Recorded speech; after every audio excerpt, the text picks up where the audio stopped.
Halo semuanya, kali ini kita akan membahas lagi pola desain perangkat lunak. Nah, di sini kita akan fokus ke yang namanya facade pattern. Apa itu facade pattern? Ini adalah desain pattern struktural. Jadi mengubah struktur yang memungkinkan kita membuat interface yang lebih mudah atau lebih simple terhadap sebuah library, framework, atau sistem kompleks apapun. Gitu. Gimana caranya? Gitu ya. Kita lihat problemnya terlebih dahulu. Misalkan nih, kita pengen buat kode ya yang bekerja di kumpulan benda. Nah, terus ternyata setelah dibikin itu kita harus menginisialisasi semua objek tersebut, panggil satu demi satu, gabungkan nilainya dan seterusnya. Itu kan kompleks banget ya proses penggunaannya.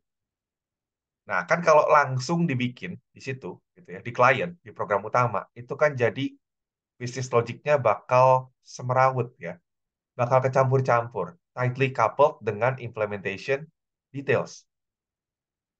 Jadi misalkan kita pakai sebuah library, misalkan WK gitu ya, terus ya kita harus banyak dong berhubungan dengan sitas-sitas yang ada di WK. Nah, di sini solusinya adalah kita membuat sebuah kelas tengah, namanya Facade. Jadi mirip dengan adapter, adapter buat kelas tengah, tapi tujuannya beda. Kalau adapter itu tujuannya untuk menyambungkan dua benda supaya bisa nyambung. Kalau Facade ini tujuannya adalah mensimplifikasi library. Jadi kita seperti membungkus dan kita menyediakan beberapa metode yang memang mensimplifikasi. Jadi cara pakainya jauh lebih gampang. Nah, di sini Facade itu akan membuat fungsionalitas yang lebih terbatas tentu saja ya, karena dia membungkus gitu ya. Tapi ya akan lebih terfokus. Ya, karena mungkin itu adalah hal-hal yang memang sering dipakai sama klien atau program utama.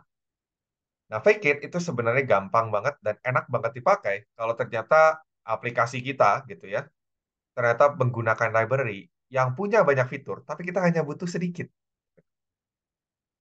Atau mungkin pemakaiannya ribet sebenarnya. Nah, kita simplifikasi dengan yang namanya Facade ini. Ini contohnya, gitu ya. Jadi misalkan kita punya klien, lalu kita punya kelas Facade. Facade ini akan berisi ya, berisi tentang semua metode-metode ke sistem-sistem yang lebih besar. Jadi ini ada di sebelah sini. Nah, nanti bisa juga bikin additional facade kalau memang diperlukan. Jadi kalau nanti memang ada perlu spesifikasi tambahan, gitu kan ya bisa dibikin additional facade.